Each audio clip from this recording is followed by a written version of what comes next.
about 10 days after 9/11, I went through the Pentagon and I saw Secretary Rumsfeld and Deputy Secretary Wolfowitz. I went downstairs just to say hello to some of the people on the Joint Staff who had used to work for me, and one of the generals called me in. He said, "Sir, you got to come in. You got to come in and talk to me a second." I said, "Well, you're too busy." He said, "No."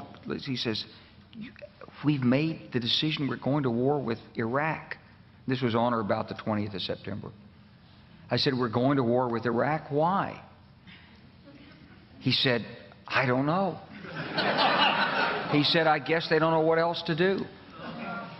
So I said, "Well, did they find some information connecting Saddam to Al-Qaeda?" He said, No. He says, "There's nothing new that way. They just made the decision to go to war with Iraq."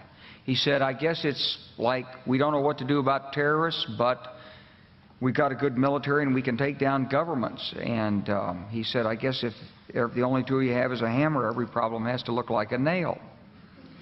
So I came back to see him a few weeks later, and by that time we were bombing in Afghanistan. I said, "Are we still going to war with Iraq?" And he said, "Oh, it's worse than that."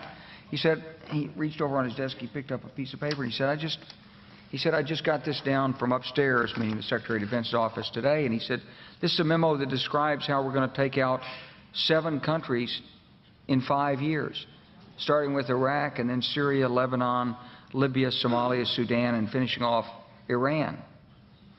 1953 was also a seminal date for today, and that was when Kermit Roosevelt, the grandson of Teddy Roosevelt, went to Iran and led a coup against Mohammad Mossadegh under Eisenhower. People make mistakes, and one of the mistakes that the United States consistently made was that it could intervene and somehow adjust people's governments, especially in the Middle East. The truth is about the Middle East is, had there been no oil there, it would be like Africa.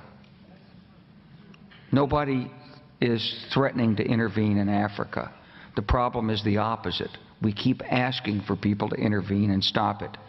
And there's no question that the presence of petroleum throughout the region has sparked great power involvement.